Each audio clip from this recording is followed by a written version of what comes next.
దీనికి ఒక కారణం ఏంటంటే అచ్చెన్నాయుడు. ఆయన కూడా ఆ ప్రాంతం ఆయనే, సీనియర్ నాయకుడు. నిజానికి కూటమి వచ్చిన తర్వాత అంతకుముందు చాలా కాలం తర్వాత వైఎస్ రాజశేఖర రెడ్డి మరణం నాటి అంశాలు మళ్ళీ ప్రస్తావనకు వస్తున్నాయి. రెండవది, జగన్మోహన్ రెడ్డి ఇప్పటి వరకు ఆయన బాబాయ్ హూ కిల్డ్ బాబాయ్ అనే స్లోగన్తో వీళ్ళు చేస్తున్నారు కదా. మామూలుగా జాగ్రత్తగా ఎదుటి వాళ్ళని ఇరికించే విధంగా మాట్లాడే బొత్స ఎమోషనల్ ఉద్వేగానికి గురై కళ్ళనీళ్ళు పెట్టుకొని రాజశేఖర రెడ్డి మంత్రివర్గంలో ఉండి కొన్ని కేసుల్లో కూడా ఉండి జగన్తో పాటు రాష్ట్రంలో ఒక సీనియర్ రాజకీయ నాయకుడు, అలాగే అనేక ఢక్కా ముక్కీలు తిని నిలదొక్కున్నవారు, తన స్థానాన్ని కాపాడుకున్న వ్యక్తి బొత్స సత్యనారాయణ. లౌక్యులు అదే సమయంలో అందరితో మంచిగా ఉంటారు. సరే, అంతర్గతంగా లేకపోతే స్థానికంగా రాజకీయ నాయకులకు ఉండే కుస్తీలు ఆయనకు కూడా ఉంటాయి కదా, అవన్నీ వేరే విషయాలు.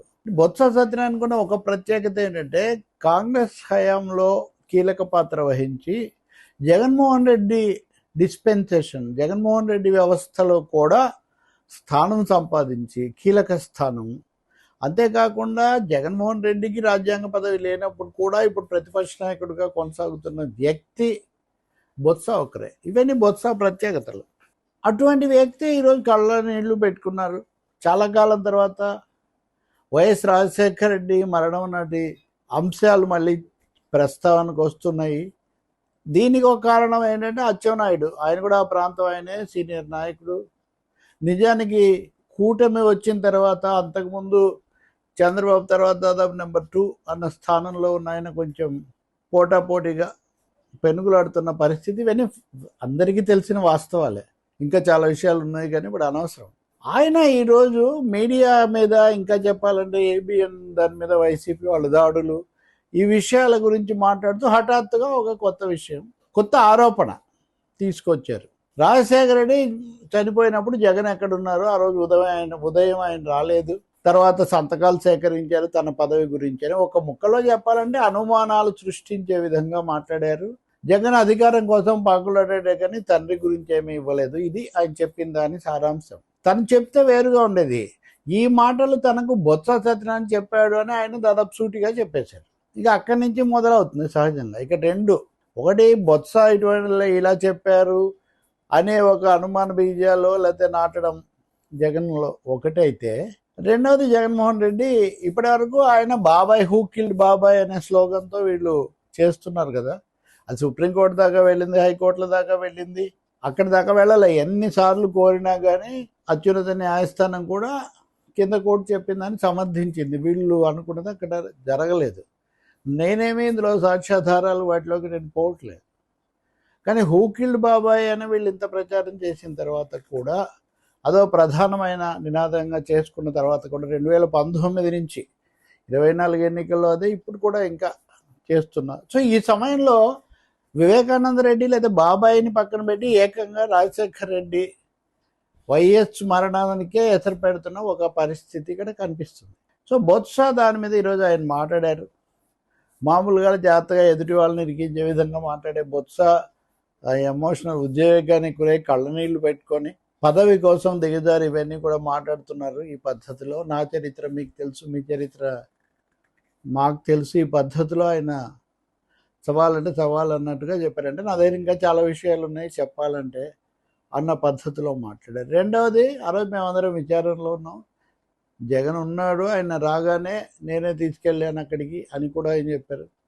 ఈ సంతకాలు వీటితో జగన్కు సంబంధం లేదని మిగతా వాళ్ళు చాలామంది చెప్తూ వస్తున్నారు. దాన్ని ఎవరైనా నమ్మడం నమ్మకపోవడం వాళ్ళ ఇష్టం. ఆ రోజు ఖచ్చితంగా ఏం జరిగిందని అక్కడున్న ప్రత్యక్ష సాక్షులు చెప్పిన కొన్ని సమాచారాలు కూడా ఉన్నాయి, నాకు తెలుసు. కొన్ని చాలా అనూహ్యమైన వ్యక్తులు కూడా అప్పుడు సంతకాలు పెట్టారు.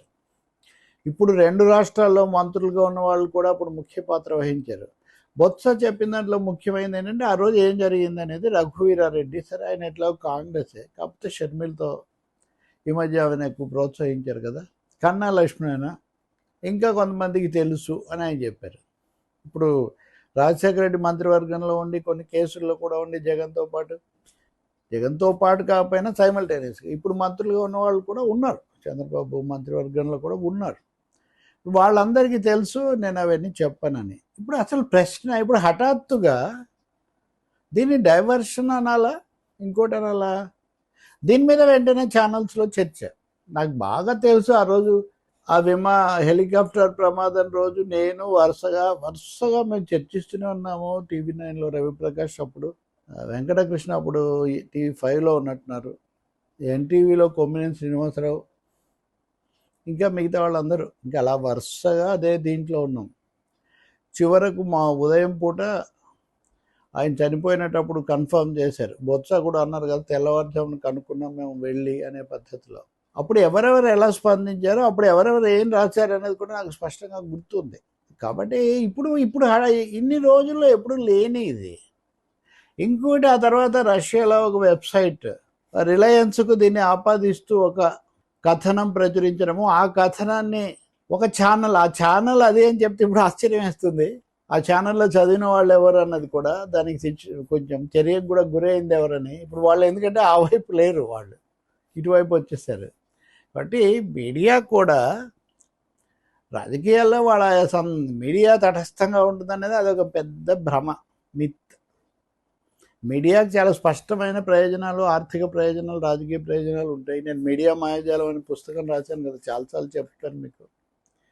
కాబట్టి ఇప్పుడు రాజశేఖర రెడ్డి మరణము, మళ్ళీ అప్పుడు జగన్మోహన్ రెడ్డి, అది అంటే వివేకానంద రెడ్డి దానికంటే కూడా ఇంకా ఇది పవర్ఫుల్ అనేది తీసుకొచ్చారేమో తెలియదు. వెంటనే మళ్ళీ మిగతా కుటుంబ సభ్యులు ఏమంటారో నాకు తెలియదు.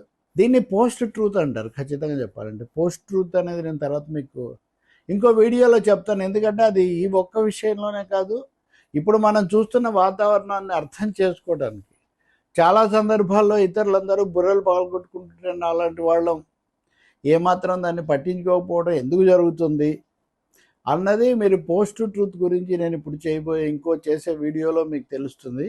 ఇదొక ఉదయం కూడా నేను చెప్పాను, ఒక బెలూన్, ఎప్పటికప్పుడు ఒక బెలూన్ ఎగరేయబడుతూ ఉంటుంది, అందరు దాని వైపు వెళ్ళటం, దాని మీద చర్చ జరగటం, ఇలా అవుతూ ఉంటుంది.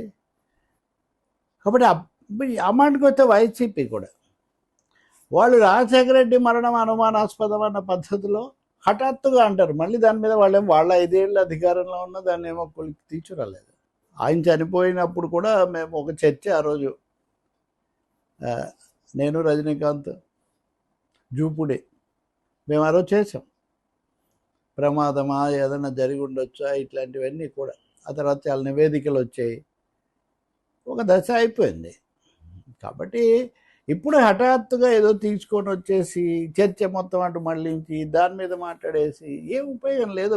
5 ఏళ్ళు అధికారంలో ఉన్నారు కదా తెలుగుదేశం వాళ్ళు, 5 ఏళ్ళు జగన్ ఉన్నారు కదా.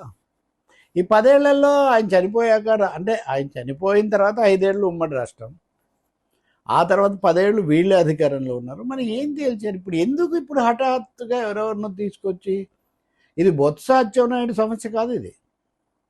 ఈ రాజకీయ చర్చ మొత్తాన్ని ఒకవైపు మళ్ళించే ఒక ప్రయత్నం. రెండవది, ఒక బాణం తప్పిపోతే ఇంకో బాణం అన్నట్టుగా ఈ బాణాన్ని తీసుకొని రావటం. వివేకానంద రెడ్డిది దాని విషయంలో కూడా అప్పుడు వాళ్ళు అధికారంలో ఉన్నారు, తర్వాత ఆయన ఉన్నారు, వీళ్ళు వచ్చి 2 సంవత్సరాలు అయింది. ఎలాంటివైనా వీళ్ళు వాటిని ఫిక్స్ చేయగలిగితే చేయొచ్చు కదా, అదేం జరగట్లేదు కదా.